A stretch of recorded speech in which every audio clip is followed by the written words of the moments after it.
명의 말씀은 누가복음 15장 18절에서 24절의 말씀이 되겠습니다.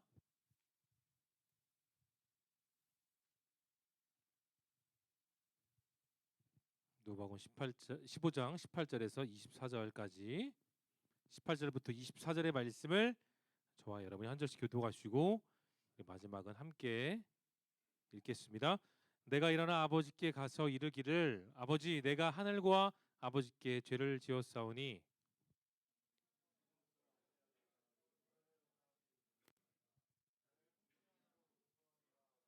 이에 일어나서 아버지께로 돌아가니라. 아직도 거리가 먼데 아버지가 그를 보고 측은히 여겨 달려가 목을 안고 입을 맞추니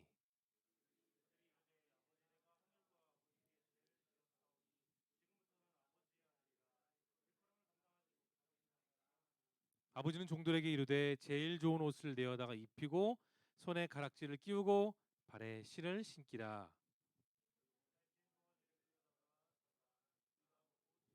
함께 읽겠습니다. 이 내 아들은 죽었다가 다시 살아났으며 내가 잃었다가 다시 얻었노라 하니 그들이 즐거워하더라. 아멘. 우리 계속해서 누가복음의 말씀 그리고 비유의 세 가지의 말씀을 우리가 지금 듣고 있습니다. 다시 찾은 기쁨 세 번째 제목으로 말씀 나눌게요. 미국에 정말 유명한 교회가 있어요. 세들백 교회. 그 세들백 교회에 예배를 담당하는 목사님인 닉 무철한 목사님이 있는데 그분은 작곡을 많이 했어요. 그 대표적인 곡 중에 여러 가지 중에 당신은 다시 할 수 있다라는 제목의 가스펠에 이런 가사가 있어요. 한번 잘 들어보세요, 여러분. 만일 하나님이 바다를 지으실 수 있다면 하나님은 당신 마음의 풍파도 잠잠하게 하실 수 있습니다. 만일 하나님이 산을 움직일 수 있다면 하나님은 당신의 심령도 변화시킬 수 있습니다. 이 노래는 계속해서 후렴까지 반복이 돼요. 계속해서 같은 내용이 반복되는데 그 내용은 다 똑같아요. 그가 당신을 자유롭게 할 수 있다. 그리고 당장 지금 우리의 인생을 하나님은 바꿀 수 있다. 그렇게 말하고 있습니다. 여러분, 내가 할 수 없다고 내 인생에 닥쳐진 문제가 내 스스로 해결할 수 없다고 하나님은 못하시라고 여러분 단정짓지 마십시오. 그분은 얼마든지 언제든지 우리의 삶을 자신의 뜻대로 바꿀 수 있는 능력이 유일하게 그분이 있습니다. 여러분 믿으십니까? 우리 스스로의 능력, 우리 스스로의 인생은 내 스스로가 바꿀 수는 없어요. 하지만 여러분의 인생을 지금까지 이끌어 가신 창조주 하나님은 앞으로도 여러분의 인생을 하나님의 뜻대로 변화시켜 주실 겁니다. 그러니 여러분 다시 시작하십시다. 일어나서 그분을 바라보며 여러분의 능력이 아닌 하나님의 능력을 바라볼 수 있기를 바랍니다. 여러분 우리가 하나님을 여호와, 엘로힘, 엘샤다이 이런 어려운 말이 아니라 왜 우리가 하나님을 아버지라 부를 수 있을까요? 하나님이 나랑 피도 안 섞였는데 하나님 나를 직접 낳아 주시지도 않았는데 왜 하나님을 우리가 아버지라 부르겠습니까? 우리가 아버지를 부르는 이유는 다양한 이유가 있는데 제가 여러분께 말씀드리고 싶은 건 우리가 하나님을 믿고 하나님을 의지하기 때문에 내가 여러분 스스로가 주님께 아버지라고 부를 수 있는 거예요. 그리고 그 아버지의 사랑을 여러분 스스로가 정말 간절하게 원하기 때문입니다. 그래서 우리는 아버지라고 부를 수 있어요. 오늘 우리가 읽었던 본문 이 누가복음의 어쩌면 가장 중요한 핵심 잃어버렸던 저 자아와 잃어버렸던 내 삶의 모습이 하나님을 통해 다시 찾게 되는 그 세 번째 주님의 비유입니다. 자, 21절 열어볼까요? 집을 떠났던 둘째 아들 그 아들이 아버지께 엎드려서 이런 말을 했습니다. 자, 21절 여러분의 목소리 읽어볼게요. 시작.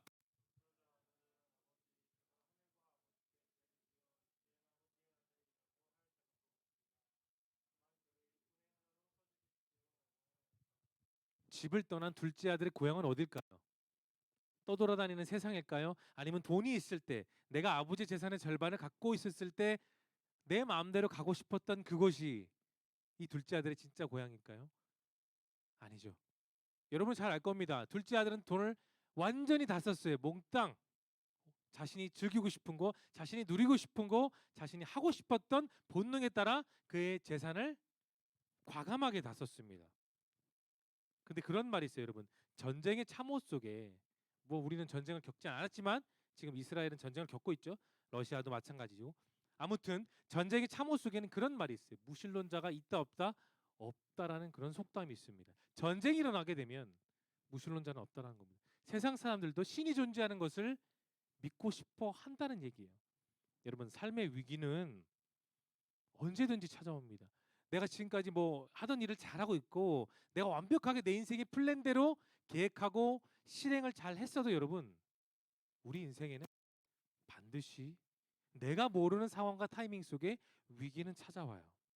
평소에 주님을 잘 찾지 않고 내가 내 방식대로 그 교회 잠깐 왔다가 나머지 6일은 내 마음대로 살고 내 방식대로 살아도 위기를 만나면 어느 누구 예외할 것 없이 주님을 찾습니다.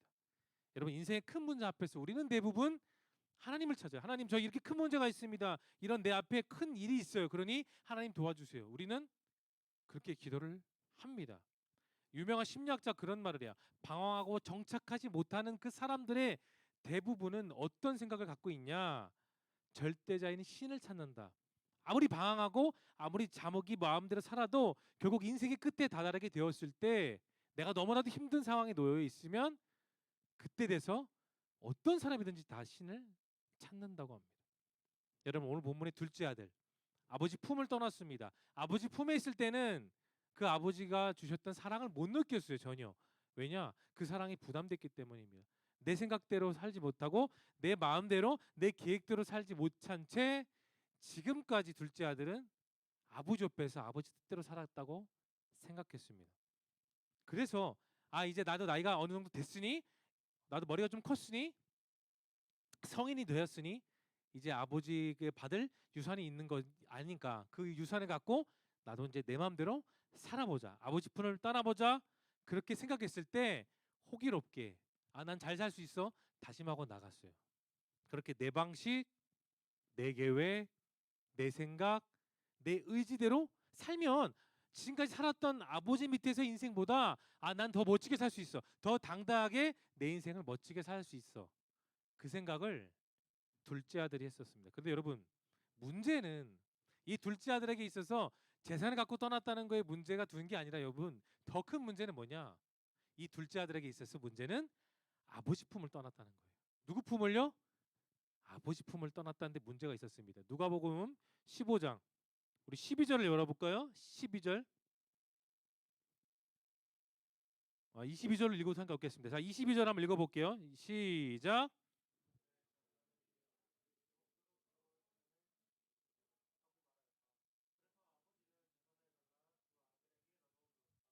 말해서 둘째 아들은 독립하겠다는 거예요. 독립생활. 아버지 저는 이제 어느 정도 머리가 컸고 아버지 밑에서 잘 자랐으니 저는 이제 아버지를 떠나겠습니다. 그러니 아버지께서 미리 예정해 주신 그 재산의 절반을 저에게 주세요.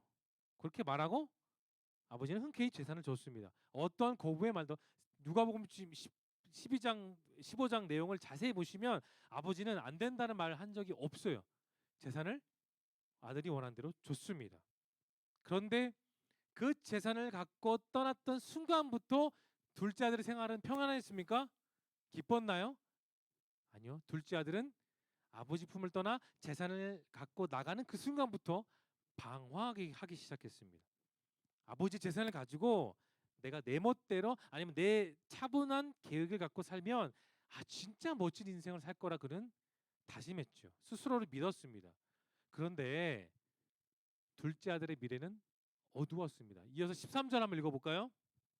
13절 자막을 열어주시면 13절 읽어보겠습니다. 시작.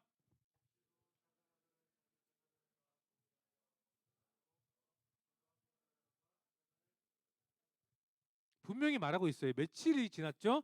작은 아들은 뭐 했다고요? 자기 재산이라고 그랬습니다. 아버지 재산이었는데 이제는 자기 재산이라고 딱 얘기해놓고 정리해서 나갔습니다. 먼 나라 나갔어요. 왜 먼 나라로 갔을까요? 될 수 있으면 아버지 품이 없는 곳, 아버지의 손길이 안다는 곳, 아버지가 아는 그 지인들이 없는 곳에 가서 그냥 내 스스로가 살고 싶었던 거예요.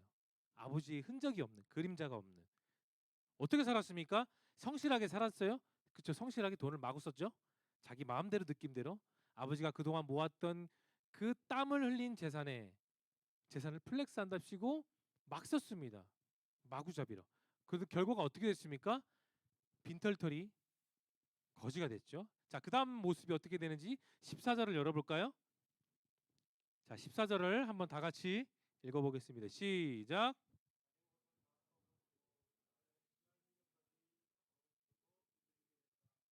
여러분, 둘째 아들을 기다린 건 뭘까요? 둘째 아들이 생각했던 대로 사는 인생 속에 행복이 있었습니까? 기쁨이 있었나요? 없었습니다. 둘째 아들에게 남겨져 있는 것은 뭐냐? 행복이 아니었어요. 그가 생각했던 행복은 뭐 어디 있었냐? 재산에 있었다는 겁니다. 돈. 돈을 갖고 있으면 그 돈을 통해 나는 행복을 누릴 수 있어. 그런데 결국은 돈이 줄어들고 줄어들고 줄어들어서 그에게 땡전 한 푼도 없게 되었을 때 그 행복은 그냥 완전히 한여름밤의 꿈처럼 다 사라졌습니다. 스스로 땀을 흘리고 노력해서 얻은 대가가 아니라 그렇게 쌓아 올려서 통장에 하나씩 하나씩 모았던 돈이 아니었어요. 그냥 아버지 있었던 가지고 계셨던 돈을 반을 뚝 잘라서 갖고 나왔기 때문에 그에게 있어서 돈의 가치, 그 돈을 모았던 아버지의 눈물과 땀의 가치는 전혀 몰랐습니다. 그러니 쉽게 들어온 돈이니 쉽게 쓸 수밖에 없는 거죠. 심한 흉년이 찾아왔죠. 그래서 그는 굶주리게 되었습니다. 100원 한 푼도 없었기 때문에 모든 것을 다 잃었어요. 그래서 돼지 치는 곳에 가서 돼지를 치는 잡일을 하면서 돼지들이 먹는 무슨 열매를 먹었죠? 쥐염 열매를 먹으면서 하루하루를 겨우겨우 살았습니다. 여러분, 부자에서 진짜 돈 많은 부자에서 순식간에 거지가 되었어요. 아버지 곁에 있을 때는 남부럽 거 없이 먹고 싶은 대로 먹고 쉬고 싶은 대로 쉬고 쓰고 싶은 대로 쓰고 자고 싶은 대로 잘 수 있는 그런 환경이 다 있었지만 지금 그 곁에는 가장 중요한 아버지가 없어요. 뭐라고요? 돈이 없는 게 아니라 행복이 없는 것이 아니라 즐거움과 쾌락이 없는 것이 아니라 그에게 있어서 가장 소중한 아버지가 없습니다.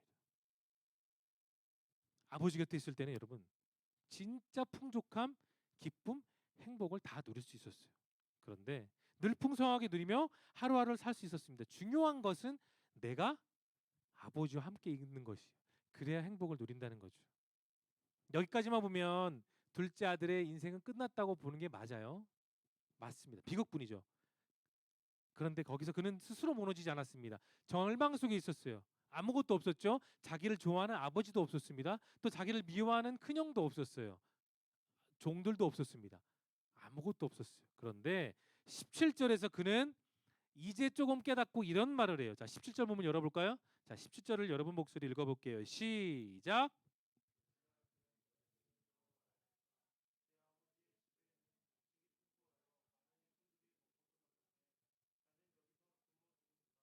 개역개정 우리가 평상시 보는 성경에는 17절이 이렇게 시작돼요. 이에 스스로 돌이켜 이르되 깨닫게 된 거죠. 스스로의 입장을 본 거예요. 그러니까 아버지의 입장이 아니라 나는 이제 빈털털이 되었어. 나는 거지야. 그러니 나는 다시 돌아가야 돼. 그 생각을 한 겁니다. 드디어 자신 스스로의 입장을 둘째 아들은 17절에 와서 생각하게 되었어요. 여러분, 둘째 아들은 아버지 곁을 떠난 순간부터 자아를 잃어버린 거예요. 뭐라고요?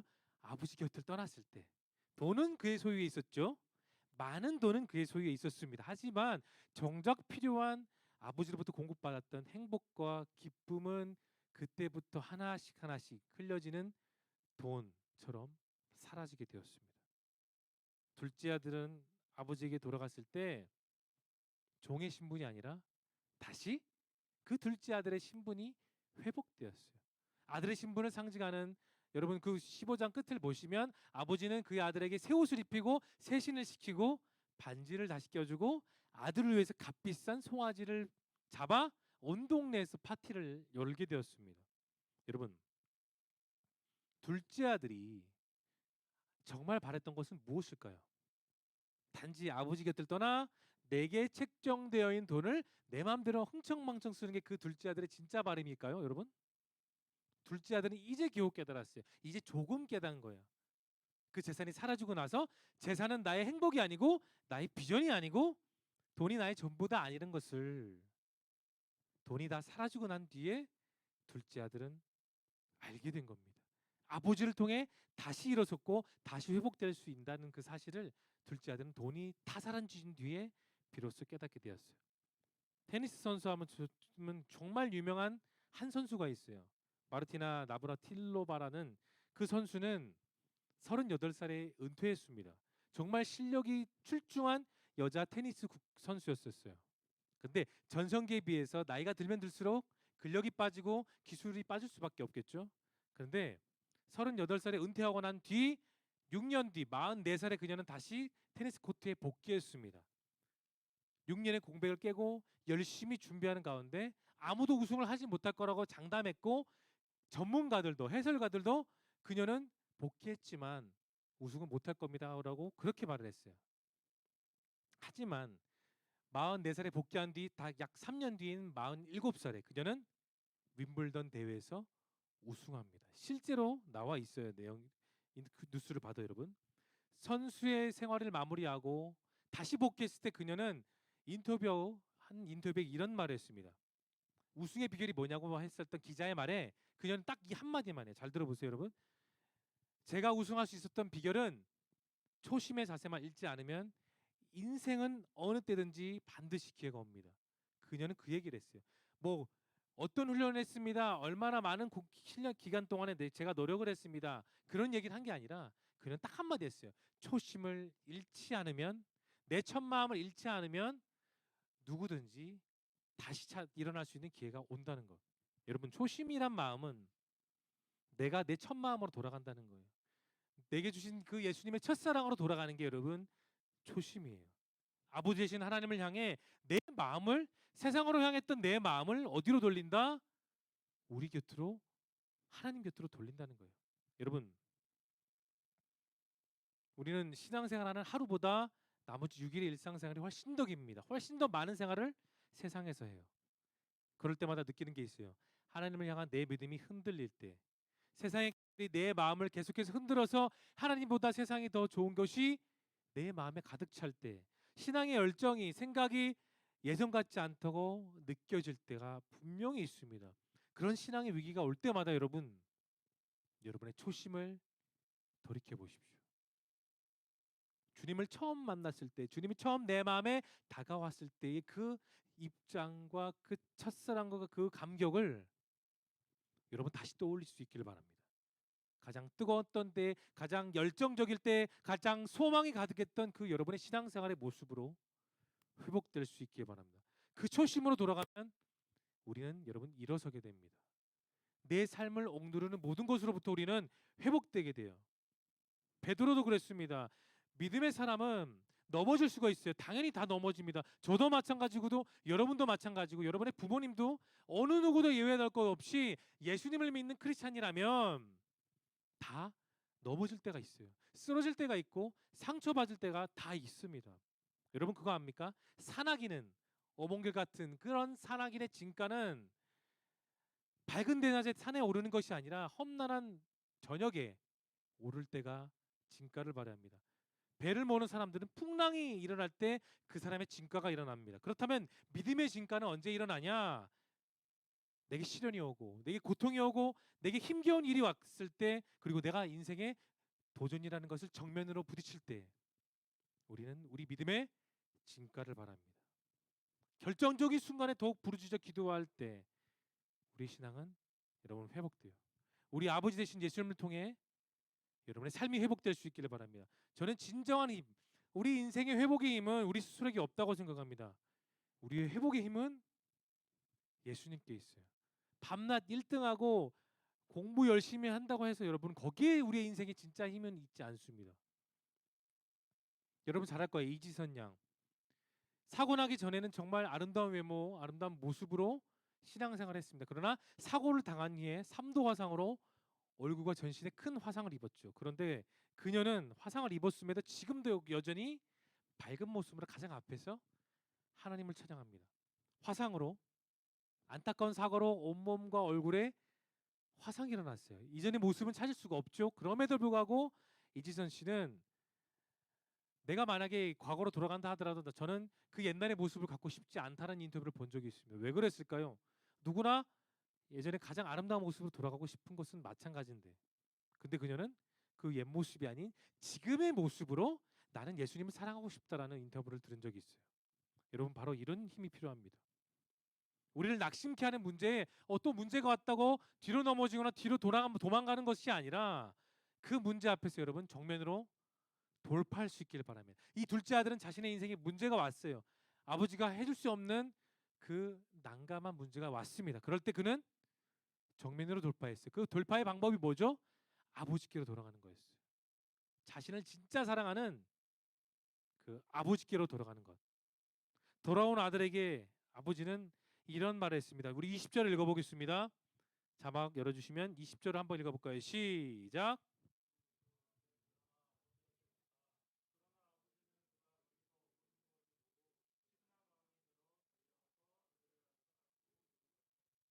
성경은 돌아온 아들에 대해서 아들이 아버지를 먼저 본 게 아니라 성경은 분명히 말하고 있어요. 먼 길에서 겨우 실루엣만 보이는 그 모습이 아들이라는 것은 아버지가 먼저 알았다는 거예요. 아버지가 먼저 봤습니다. 그리고 아버지는 달려나가요. 그 어느 때부터 기쁜 마음으로, 감사한 마음으로, 행복한 마음으로 아들에게 달려갑니다. 그리고 아버지는 20절에 나와 있습니다. 뭐라고요? 측은한 마음. 그 측은한 마음이 너는 불쌍해. 그런 불쌍하다는 마음이 아니에요. 손가락질하는 마음이 아니라 여러분 사랑의 마음입니다. 그 둘째 아들을 진정으로 사랑하는 아버지의 진짜 마음이 측은이라는 거예요. 그리고 달려가 아들의 목을 껴안고 입 맞췄습니다. 그런데 여러분 아버지의 마음은 바로 측은한 마음입니다. 아버지를 떠나 인생의 극심한 고통 속에 직면했을 때도 그 아들은 그 아버지가 주셨던 사랑을 떠올렸어요. 여러분, 여러분을 향한 주님의 사랑은 끝이 없습니다. 여러분 힘들 때, 아무것도 할 수 없을 때, 모든 길이 다 막혔다고 생각하는 그 순간에도 주님은 여러분을 위로하십니다. 그게 예수님이에요. 사람은 아무리 많은 위로를 하고 옆에서 격려하고 등을 토닥여줘도 그때뿐입니다. 하지만 주님은 달라요. 주님은 언제 어디서나 여러분들과 함께 하시고 여러분들과 동행하시며 여러분들을 위로해 주십니다. 여러분 고집스러운 황소가 있습니다. 근데 황소는 아무리 힘센 사람이 장정들이 수십 명이 붙어도 황소를 우리 안에서 밖으로 꺼낼 수가 없다고 해요. 그런데 황소가 먹는 여물통이 있어요. 그 여물통을 황소가 보는 앞에서 발로 차서 뒤집어 버리면 희망이 엎어진 것을 알기 때문에 황소는 풀이 죽어서 밖으로 나온다고 합니다. 예수님의 품으로 돌아온 사람들의 대부분은 그런 환경 속에 있는 거예요. 물질의 여물통, 관계의 여물통, 상처의 여물통이 쓰러질 때 그것이 내팽개졌을 때 다시 나아갈 수 있게 되는 겁니다. 특별히 오늘 본문 우리 인생을 붙잡아 주시는 아버지를 말하고 있습니다. 둘째 아들은 아버지께 돌아감으로써 자신의 인생이 완벽하게 회복되었어요. 우리 마지막으로 한번 읽어볼게요. 24절을 읽어보겠습니다. 24절 크게 읽어봅니다. 시작.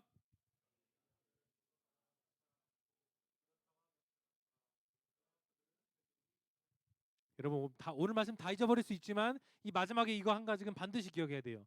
오늘 본문은 18절부터 24절의 본문은 두 가지의 즐거움이 등장합니다. 몇 가지요?